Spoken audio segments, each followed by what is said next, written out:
عليكم ورحمة الله وبركاته. الحمد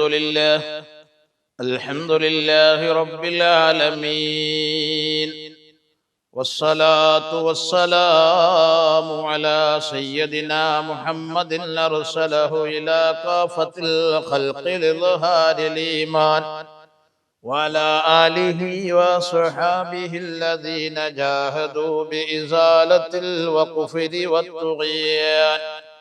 نحمده ونستعينه ونؤمن به ونتوكل عليه، ونعوذ بالله من شرور أنفسنا ومن سيئات أعمالنا.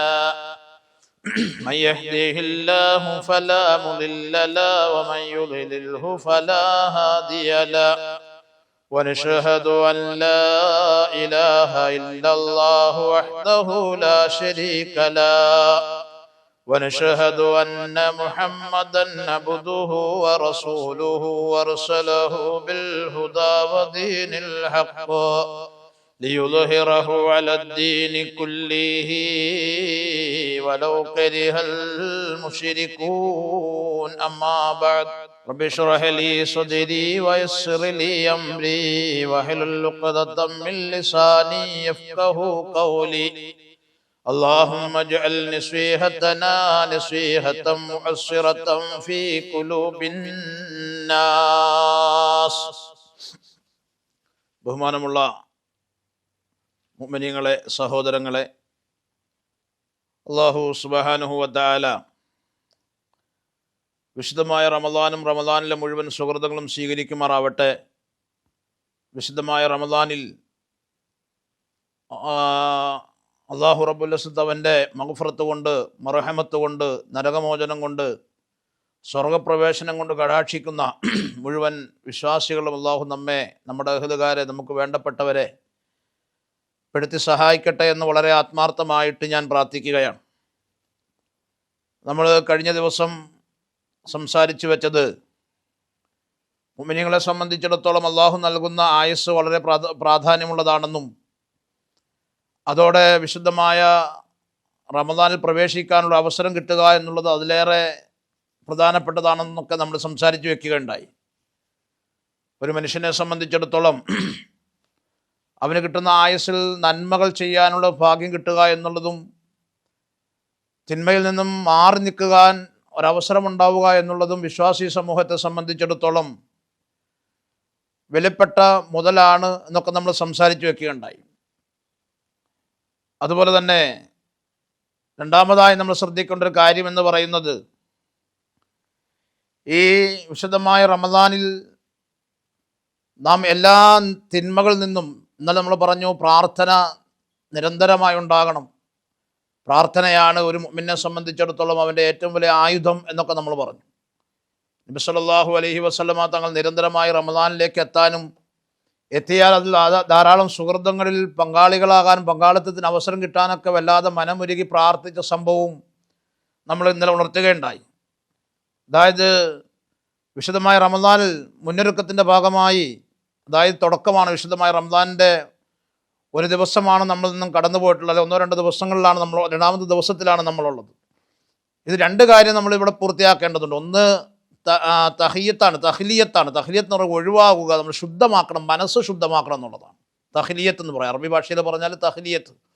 നമ്മുടെ മനസ്സിനെന്താകുക, ഒന്ന് ഒഴിവാക്കിയെടുക്കുക. മോശമായ കാര്യങ്ങളെ, മോശമായ ചിന്തകളെ, മോശമായ ഇടപാടുകളെ, മോശമായ ഇടപെടലുകളെ, ഇത്തരത്തിലുള്ള മോശമായ എല്ലാ കാര്യത്തിലും നമ്മുടെ കൽബിനെ ഒഴിവാക്കിയെടുക്കുക എന്നുള്ളതാണ്, ശുദ്ധിയാക്കിയെടുക്കുക എന്നുള്ളതാണ്. രണ്ടാമത്തത് തഹ്ലിയത്താണ്. ഒന്ന് തഹ്ലിയത്താണ്, രണ്ടാമത്തെ തഹ്ലിയത്താണ്. തഹ്ലിയത്ത് എന്ന് പറഞ്ഞാൽ ഒരു അണിഞ്ഞൊരുക്കം, അല്ലേ? റമദാൻ തുടങ്ങുമ്പോൾ ഒരു അണിഞ്ഞൊരുക്കം, ഇതാണ് നമുക്ക് വേണ്ടത്. അഥവാ ജീവിത പ്രയാണത്തിൽ നമ്മിൽ അടിഞ്ഞുകൂടിയ പാവങ്ങളാകുന്ന കറകളെ കഴുകി നല്ല ശുദ്ധിയാക്കണം. അത് കഴിഞ്ഞ് ഇത് നല്ല നിർമ്മലമായ മനസ്സിൻ്റെ ഉടമ, നല്ല മനസ്സിൻ്റെ ഉടമ, ഏത് നല്ല കാര്യത്തെയും ഉൾക്കൊള്ളാൻ, ഏത് നല്ല കാര്യം ചെയ്യുന്നവരെയും ഉൾക്കൊള്ളാൻ, ഏത് നല്ല മാസത്തെയും ഉൾക്കൊള്ളാൻ, നല്ല കാര്യങ്ങളെ ചെയ്യാൻ, എല്ലാത്തിനും നമ്മുടെ മനസ്സെന്താണ്, ഒന്ന് തയ്യാറായിരിക്കുന്ന, എല്ലാ മോശമായ കാര്യങ്ങളും കഴുകിക്കളഞ്ഞ് വൃത്തിയായ കറയില്ലാത്ത, കറകളഞ്ഞ കൽബിൻ്റെ ഉടമകളായി നമ്മൾ രൂപാന്തരപ്പെടുക എന്നുള്ളതാണ് വിശുദ്ധമായ റമദാനിലേക്ക് കടക്കുമ്പോൾ ആദ്യം ചെയ്യേണ്ടത്. അത് കഴിഞ്ഞ് നല്ല കാര്യങ്ങളെ കൊണ്ട് ജീവിതത്തെ ഭംഗിയാക്കണം. ഏത് മോശമായതെല്ലാം മാറ്റി നല്ല കാര്യങ്ങളെ കൊണ്ട്, സുഹൃത്തുക്കളെ കൊണ്ട് നമുക്ക് മനസ്സിന് ശാന്തിയും സമാധാനം കിട്ടുന്നു. സമൂഹത്തിനും സമുദായത്തിനും നാടിനൊക്കെ നന്മയുണ്ടാകുന്ന കൽബിൻ്റെ ഉടമകളായി മാറാൻ ഒരു വലിയ പരിശ്രമം നമ്മൾ നടത്തണം. നമ്മളിപ്പോൾ ഒരു ഉദാഹരണം പറയാം. ഒരു വീട് അല്ലെങ്കിൽ ഒരു ഗേറ്റോ നമ്മൾ പെയിൻറ് ചെയ്യുമ്പോൾ, നമ്മുടെ പള്ളിയൊക്കെ പെയിൻറ് ചെയ്തതാണ് നല്ല ഭംഗിയായിട്ട്. ചിട്ടിയങ്ങാടി പള്ളിയൊക്കെ നല്ല നോമ്പിൻ്റെ മുന്നോടിയായി 1 മാസം മുമ്പേ 1.5 മാസം മുമ്പേ തുടങ്ങിയ ഭംഗിയായി പെയിൻറ് ചെയ്തതാണ്. ഈ കാണുന്നതൊക്കെ നല്ല പെയിൻറ് ചെയ്ത പള്ളി നമുക്ക് കാണാൻ നല്ല ഭംഗിയുണ്ടല്ലോ. ഇത് കഴിഞ്ഞ വർഷം ഉണ്ടായിരുന്നത് പോലെ ഒന്ന് കഴുകി വൃത്തിയാക്കാതെ ആ കഴിഞ്ഞ വർഷം ഉണ്ടായിരുന്ന പൊടിയോട് കൂടി തന്നെ ആ പെയിൻറ്റിൻ്റെ മുകളിൽ, ആ ഗേറ്റിന് മുകളിൽ, ആ ഭിത്തിക്ക് മുകളിൽ നമ്മൾ പെയിൻ്റ് അടിച്ച് വെച്ചാലോ ഒരു ഭംഗിയുണ്ടാവില്ല. കാരണം എന്താണ്? ആ കറ പിടിച്ചിരിക്കുന്ന പെയിൻറ്റിൽ നിന്ന് കഴുകിക്കളയാതെ പിന്നെ നമ്മൾ എത്ര പുതുമയുള്ള എത്ര നന്മ ചെയ്താലും ഉള്ളിലിരിക്കുന്ന കറയ്ക്ക് മുകളിൽ നമ്മൾ നന്മ ചെയ്താൽ അതിൻ്റെ ഉള്ളിലെ കറ വീണ്ടും വീണ്ടും തെളിഞ്ഞു വരും. ഇത് പെയിൻ്റ് അടിക്കുമ്പോൾ ഭിത്തിയിൽ, കഴുകാത്ത ഭിത്തിയിൽ, വൃത്തിയാക്കാത്ത ഭിത്തിയിൽ, ശുദ്ധിയാക്കാത്ത ഗേറ്റിൽ ആ തുരുമ്പിൻ്റെ മുകളിൽ കൊണ്ടുപോയി പെയിൻ്റ് അടിച്ച് വെച്ചാൽ ഉണ്ടാകുന്ന ഒരു ഉദാഹരണം പെട്ടെന്ന് എക്സാമ്പിൾ മനസ്സിലാകാൻ വേണ്ടിയിട്ട് ഞാൻ പറഞ്ഞതാണ്. അതിൻ്റെ മുകളിലേക്ക് എത്ര വിലപിടിപ്പുള്ള പെയിൻറ് കൊണ്ടടിച്ചാലും നമുക്ക് ആ ഉദ്ദേശിച്ചൊരു ഫലം കിട്ടില്ല. ആ യഥാർത്ഥ വില കൂടിയ പെയിൻറ്റിൻ്റെ ആ തിളക്കവും അതിൻ്റെ ഭംഗിയും നമുക്കതിൻ്റെ ആസ്വദിക്കാൻ കഴിയില്ല. കാരണം എന്താണ്? അതിൻ്റെ ഉള്ളിലുള്ള തുരുമ്പാണ്, അല്ലെങ്കിൽ അതിൻ്റെ ഉള്ളിൽ അഴുക്കുണ്ട്, അല്ലെങ്കിൽ അതിൻ്റെ ഉള്ളിൽ മറ്റ് കറകളുണ്ട്, പൊടിപടലങ്ങളുണ്ട്. ഇതില്ലാതെയാണ് നമ്മൾ അത് നീക്കം ചെയ്യാതെയാണ് നമ്മൾ എന്ത് ചെയ്തത്? അതിൻ്റെ മുകളിൽ പെയിൻ്റ് അടിച്ച് വെച്ചത്. ഒരു തുണി നമ്മൾ കഴുകി വൃത്തിയാക്കുക അല്ലേ? കഴുകി വൃത്തിയാക്കണം എന്തിനാണ്? ശുദ്ധമായിരിക്കാൻ വേണ്ടിയിട്ടാണ്. തുണി അലക്കി വൃത്തിയാക്കി ശുദ്ധമായ വസ്ത്രമാണ് നമ്മൾ ഇസ്ത്രി ഇടാറ്. സാധാരണ അങ്ങനെയല്ലേ? ഇസ്ത്രി ഇടുമ്പോൾ അങ്ങനെയല്ല. നല്ല തേച്ച് നല്ല സ്റ്റാർച്ച് ചെയ്ത് നല്ല ഭംഗിയാക്കി വെച്ച് നല്ല സ്റ്റാർച്ച് ചെയ്യാൻ ഭാഗത്തിനാക്കി കഴുകി വൃത്തിയാക്കി അതിൻ്റെ അഴുക്കുകളും പൊടികളെല്ലാം കഴിഞ്ഞ് കറകളെല്ലാം കളഞ്ഞാണ് നമ്മൾ എന്ത് ചെയ്യുന്നത്? അത് തേച്ച് വൃത്തിയാക്കുന്നത്, ഇസ്ത്രി ഇടുന്നത്. നേരെ മറിച്ച് ഒരാഴ്ചയോളം നമ്മൾ ഇട്ടൊരു വസ്ത്രം അത് അതിൻ്റെ മുകളിൽ ഒന്നോട് ഇസ്ത്രി ഇട്ടിട്ട് ആരെങ്കിലും നമ്മൾ ഇടാറുണ്ടോ? അങ്ങനെ ഇടാൻ പറ്റുമോ? അങ്ങനെ ഇട്ടാൽ നമ്മൾ ഉദ്ദേശിക്കുന്ന ഫലം ഉണ്ടാകുമോ? ആ കഴിഞ്ഞ ആഴ്ച ഇട്ടപ്പോൾ ഉണ്ടായ പൊടിയ്, കഴിഞ്ഞ ആഴ്ച ഇട്ടപ്പോൾ ഉണ്ടായ വേർപ്പ്, അതെല്ലാം അതിൻ്റെ കോളറിലും അതിൻ്റെ കഫിലും ശരീരത്തിൻ്റെ ഉടുപ്പിൻ്റെ അല്ലെങ്കിൽ പാൻറ്റിൻ്റെ അല്ലെങ്കിൽ വസ്ത്രത്തിൻ്റെ മറ്റു ഭാഗങ്ങളിലെല്ലാം പറ്റിപ്പിടിച്ചിരിക്കും. അതൊന്നുകൂടി അതിൻ്റെ മുകളിലൊന്ന് തേച്ച് മിനുക്കി എന്ന് വിചാരിച്ചിട്ട് അതിന് ഒരു എന്തുണ്ടാകില്ല, ഒരു ഭംഗി ഉണ്ടാകില്ല. അതെല്ലാം കഴുകി കളഞ്ഞ് നല്ല വൃത്തിയാക്കിയാൽ മാത്രമേ എന്ത് ചെയ്യാൻ പറ്റുള്ളൂ? നമുക്കത് ആ ഉദ്ദേശിച്ചൊരു ഭംഗിയിലേക്ക് എത്തിക്കാൻ കഴിയുള്ളൂ. ഇത് തന്നെയാണ്. അല്ലാത്ത പക്ഷം അഴുക്കും ദുർഗന്ധവും അതിൽ നിന്ന് നീങ്ങൂല, അവ തെളിഞ്ഞു വരും. ഇതുപ്രകാരം തന്നെയാണ് റമദാൻ്റെ മുന്നോടിയായി നമ്മുടെ മനസ്സിനെ ഒന്ന് ശുദ്ധമാക്കണം. നമ്മളൊരു പാപം ചെയ്യുമ്പോൾ, ഒരു ദോഷം ചെയ്യുമ്പോൾ, ഒരാളെക്കുറിച്ച് കുറ്റം പറയുമ്പോൾ, ഒരാളെ വഞ്ചിക്കുമ്പോൾ, ഒരാളെ ഏഷണി പറയുമ്പോൾ, അല്ലെങ്കിൽ മറ്റേതെങ്കിലും നിലയിൽ നാവ് കൊണ്ടോ ശരീരം കൊണ്ടോ ഉപദ്രവിക്കുമ്പോൾ നമ്മുടെ മനസ്സിൽ ഒരു കറുത്ത പുള്ളി വീഴുമെന്ന് ആദരവായ റസൂലുള്ളാഹി സ്വല്ലല്ലാഹു അലൈഹി വസല്ലമ തങ്ങൾ പഠിപ്പിക്കുന്നുണ്ട്. ഇന്ന ഫിൽ ജസദി മുദ്ഗത്തൻ ഇദാ സ്വലഹത്തു സ്വലഹൽ ജസദു കുല്ലുഹു ഇദാ ഫസദത്ത് ഫസദുൽ ജസദു കുല്ലുഹു എന്നാണ്. അലാ വഹിയൽ ഖൽബ്. പ്രസിദ്ധമായൊരു ഹദീസാണ്, ബുഖാരി ഉദ്ധരിച്ച പ്രസിദ്ധമായൊരു ഹദീസാണ്. ഇന്ന ഫിൽ ജസദി മുദ്ഗത്തൻ, എല്ലാ ശരീരത്തിനുള്ളിലും ഒരു മാംസപിണ്ഡമുണ്ട്. ഇന്ന ഫിൽ ജസദി മുദ്ഗത്ത് ഇദാ സ്വലഹത്തു സ്വലഹൽ ജസദു കുല്ലുഹു എന്ന. ആ മാംസപിണ്ഡം നന്നായാൽ ശരീരം മുഴുവനും നന്നായി. ഫിദാ ഫസദത്ത് ഫസദുൽ ജസദു കുല്ലുഹു എന്നാണ്. ആ മാംസപിണ്ഡം മോശമായാൽ ശരീരം മുഴുവനും മോശമാകും. അലാ വഹിയൽ ഖൽബ്. അതാണ് കൽബ് എന്ന് റസൂലുള്ളാഹി സ്വല്ലല്ലാഹു അലൈഹി വസല്ലമ തങ്ങൾ നമ്മൾ ഉണർത്തുകയാണ്. കണ്ടോ? ഒരു പാപം ചെയ്യുമ്പോൾ ഒരു മനുഷ്യൻ്റെ കൽബിൽ, അവൻ്റെ ഹൃദയത്തിൽ ഒരു കറുത്ത പുള്ളി വീഴുന്നുണ്ട്. വീണ്ടും ഒരു പാപം ചെയ്യുമ്പോൾ ആ കറുത്ത പുള്ളിയോട് ചേർന്നൊരു കറുത്ത പുള്ളി കൂടി കുത്തു വീഴുന്നുണ്ട്, ഒരു പുഴുക്കുത്ത് സംഭവിക്കുന്നുണ്ട്. മൂന്നാമതൊരു പാപം ചെയ്യുമ്പോൾ ഒരു ചെറിയ കുത്തുകൂടി വീഴുന്നുണ്ട്. അങ്ങനെ നിരന്തരം രാവിലെ എഴുന്നേറ്റ് വൈകുന്നേരം നമ്മുടെ ബെഡിൽ എത്തുന്നത് വരെ നമ്മൾ ചെയ്യുന്ന, സംസാരിക്കുന്ന നമ്മുടെ നോട്ടത്തെ, നമ്മുടെ പ്രവർത്തനങ്ങളെ, നമ്മുടെ സംസാരങ്ങളെ എല്ലാം നിങ്ങളൊന്ന് വിലയിരുത്തിക്കും. എന്നിട്ട് അതിൻ്റെ ഉള്ളിൽ എത്ര നന്മയുണ്ട്, എത്ര തിന്മയുണ്ട് എന്നൊരു നിരീക്ഷണത്തിന് വിധേയമാക്കിക്കോ. ഒരു 99.4% അത് തെറ്റാകാനാണ് സാധ്യത. ഓരോ തെറ്റ് വരുമ്പോഴും നമ്മുടെ കൽവിൽ ഓരോ കറുത്ത പുള്ളികൾ വീഴുന്നു. ഇത് സ്വർഗമുണ്ടെന്ന് പറഞ്ഞ നിബിധങ്ങളാണ് പഠിപ്പിച്ചത്, നരകമുണ്ടെന്ന് പറഞ്ഞ നിബിധങ്ങളാണ്, അള്ളാഹ് ഉണ്ടെന്ന് പറഞ്ഞ നിബിധങ്ങളാണ് ഇതെല്ലാം പഠിപ്പിച്ചത്. ആ നിബിധങ്ങൾ തന്നെയാണ് നമ്മളോട് വഹീ കൊണ്ടല്ലാതെ ഒരു കാര്യവും അള്ളാഹുവിൻ്റെ തീരുമാനപ്രകാരവും അള്ളാഹുവിൻ്റെ കൽപ്പന പ്രകാരവും അല്ലാതെ ഒരു നിലയ്ക്ക് നബി സല്ലല്ലാഹു അലൈഹി വസല്ലമ തങ്ങൾ ഒരു വാക്ക് പോലും ഉച്ചരിച്ചിട്ടില്ല. ആ നിബിധങ്ങളാണ് പറഞ്ഞത് കൽബിൽ ഒരു കറുത്ത പുള്ളി വീഴുമെന്ന്. അങ്ങനെ ഓരോ കുത്തുകൾ, പുഴുക്കുത്തുകൾ വീണ് വീണ് വീണ് വീണ് അത് കറുത്ത് കറുത്ത് കറുത്ത് കരിമ്പാറയേക്കാൾ കട്ടിയുള്ളതായി മാറും. കരിമ്പാറയേക്കാൾ കട്ടിയുള്ളതായി മാറും. കരിമ്പാറയ്ക്ക് മുകളിൽ നിന്നും മുകളിലേക്ക് ഒരു തുള്ളി വെള്ളം ഒഴിച്ചാൽ അത് പുറത്തേക്ക് പോവുകയുള്ളൂ. നേരെ മറിച്ച് കരിമ്പാറയ്ക്കുള്ളിൽ നിന്നും ഒരു തുള്ളി വെള്ളം കിട്ടാനും സാധ്യതയില്ല, അല്ലേ? കരിമ്പാറയ്ക്കുള്ളിലേക്ക് നാം ഒഴിക്കുന്ന ഒരു വെള്ളം ഒരു തുള്ളി എത്താനും സാധ്യതയില്ല. കരിമ്പാറയ്ക്കുള്ളിൽ നിന്നും പുറത്തേക്കൊരു തുള്ളി വെള്ളം വരാനും സാധ്യതയില്ല. കാരണം അത് കറുകറുത്ത് വല്ലാതെ കട്ടിയായി പോയിട്ടുണ്ട്, വല്ലാതെ കടുത്തതായി പോയിട്ടുണ്ട്. അതുകൊണ്ട് തന്നെ ആ കടുത്ത കരിമ്പാറയ്ക്കുള്ളിൽ നിന്നും ഒരു ഗുണത്തെ കിട്ടില്ല. അതിലേക്ക് ഉള്ളിലേക്കൊരു നന്മ വിടാന്ന് വിചാരിച്ചാലും നടക്കില്ല. ഇത് തന്നെയാണ് കറുത്തുപോയ കടുത്തുപോയ ഒരു ഹൃദയത്തിൻ്റെ അവസ്ഥ എന്ന് റസൂലുള്ളാഹി സ്വല്ലല്ലാഹു അലൈഹി വസല്ലമ തങ്ങൾ പറയുമ്പോൾ നമുക്ക് അല്ലാഹു റബ്ബുൽ ഇസ്സത്ത് നമുക്ക് മുമ്പിൽ തന്ന വലിയൊരു അസുലഭ നിമിഷമാണ്. അതുകൊണ്ട് തന്നെ ഈ വിശുദ്ധമായ റമദാനിൻ്റെ തുടക്കത്തിൽ തന്നെ നിങ്ങളോട് ഞാൻ പറയുന്നു, നമ്മുടെ മലീമസമായ മലിനമായ ചീത്തയായ എല്ലാ ഇടപാടുകളും അവസാനിപ്പിച്ച് എല്ലാ ചിന്തകളും അവസാനിപ്പിച്ച് നിർമ്മലമായ കൽബ് നമ്മുടെ മുമ്പിൽ ഉണ്ടാകണം. എന്നിട്ട് തൗബ ചെയ്യണം. നമ്മൾ വേണ്ടേ? തൗബ ചെയ്യണം. കരയുന്ന കുട്ടിക്ക് പാലുള്ളൂ എന്ന് നമ്മുടെ സാധാരണ നമ്മുടെ മാതാപിതാക്കളൊക്കെ പറയാറില്ലേ? നമ്മൾ തെറ്റ് ചെയ്താൽ മനുഷ്യൻ തെറ്റ് ചെയ്യും. ഖുലിഖൽ ഇൻസാനു ലഈഫ, മനുഷ്യനെ ബലഹീനമായിട്ടാണ് പടച്ചിട്ടുള്ളത്. അതുകൊണ്ട് തന്നെ മനുഷ്യർ തെറ്റ് ചെയ്യാൻ സാധ്യത ഏറെയുണ്ടെന്ന് അല്ലാഹു റബ്ബുൽ ഇസ്സത്തിന് അറിയാവുന്നത് കൊണ്ട് തന്നെ അതിന് തൗബയും അല്ലാഹു റബ്ബുൽ ഇസ്സത്ത് വെച്ചിട്ടുണ്ട്. അതുകൊണ്ട് വിശുദ്ധമായ റമദാനിലേക്ക് കടന്നു വരുമ്പോൾ ഒരു ദിവസം കഴിയുന്നു. ആ സമയത്ത് നമ്മൾ മനസ്സുരുകി പ്രാർത്ഥിക്കണം, പടച്ചവനെ വിശുദ്ധമായ റമദാനാകുന്ന വലിയൊരു ആശ്വാസത്തെയാണ്, വലിയൊരു ആശയാണ് ഞങ്ങൾക്ക് മുമ്പിൽ നീ നൽകിയിട്ടുള്ളത്. അതുകൊണ്ട് നിർമ്മലമായ ഹൃദയത്തോടെ നിൻ്റെ ഈ വിശുദ്ധമായ റമദാനിനെ സമീപിക്കാൻ ഞങ്ങൾക്ക് നീ സൗഭാഗ്യം തരണമേ എന്ന് നിരന്തരം ദുആരക്കുകയും നിങ്ങൾ വല്ലാതെ തൗബ ചെയ്യുകയും വേണം. തെറ്റ് സംഭവിക്കുന്നത് തെറ്റ് പുറത്തു തരാം. എത്രയോ സ്ഥലങ്ങളിൽ അല്ലാഹു സുബ്ഹാനഹു വ തആല പറഞ്ഞിട്ടുണ്ട്. എത്രയോ സ്ഥലങ്ങളിൽ അള്ളാഹിൻ്റെ പ്രവാചകൻ സല്ലല്ലാഹു അലൈഹി വസല്ലമ തങ്ങൾ പരിചയപ്പെടുത്തിയിട്ടുണ്ട്, അല്ലേ? അള്ളാഹു നിങ്ങൾ സല്ലല്ലാഹുൽ അഫ്വ, നിങ്ങൾ അള്ളാഹുവിനോട് പൊറുക്കലിനെ തേടാൻ നബി സല്ലല്ലാഹു അലൈഹി വസല്ലമ തങ്ങൾ പറഞ്ഞതല്ലേ?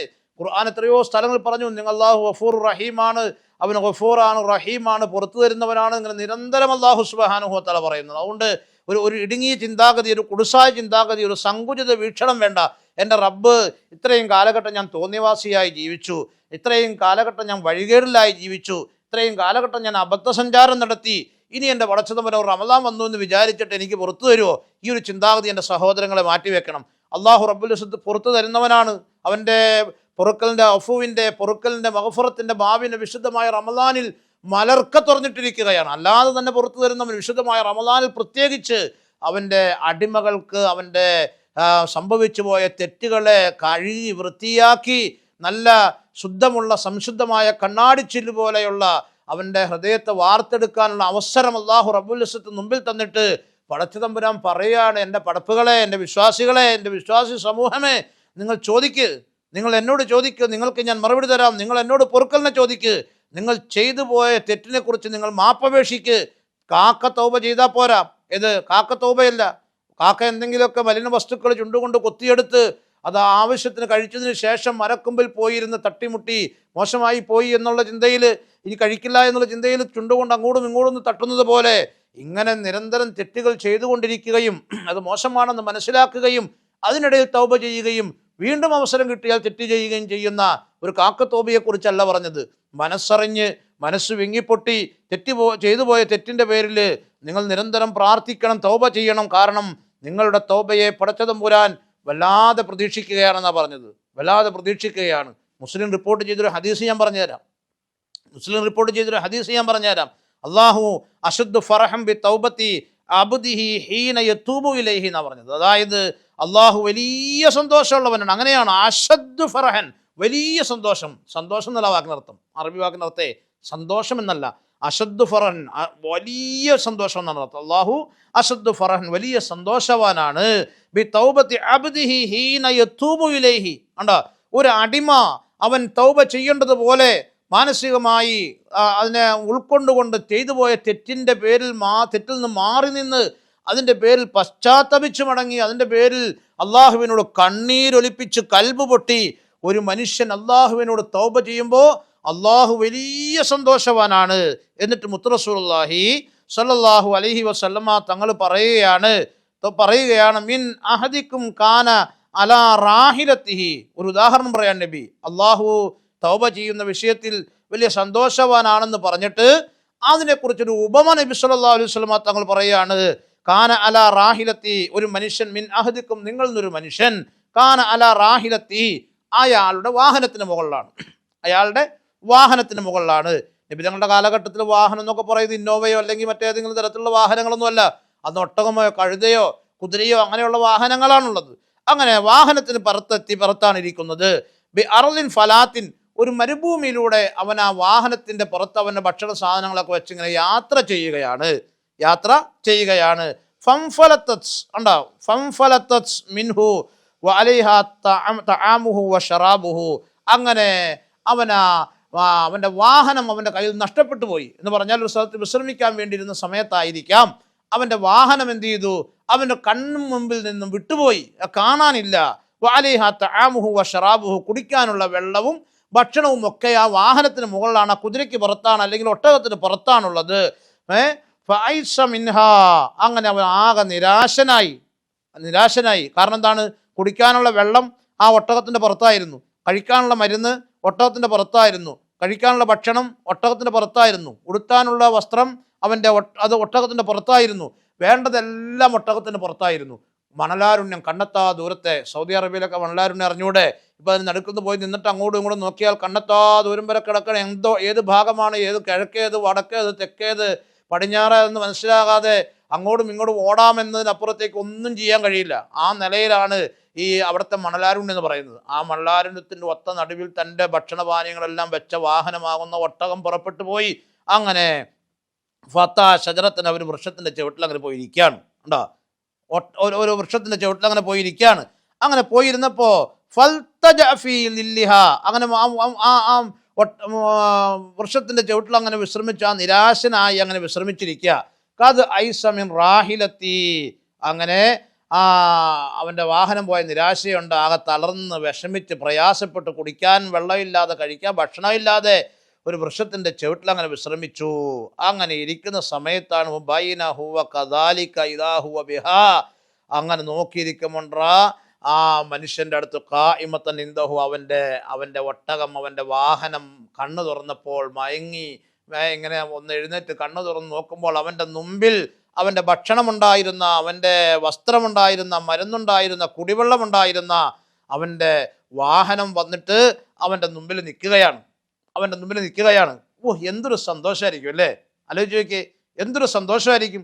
അവൻ്റെ എല്ലാം അവന് തിരിച്ചു കിട്ടിയതുപോലുള്ള സന്തോഷം.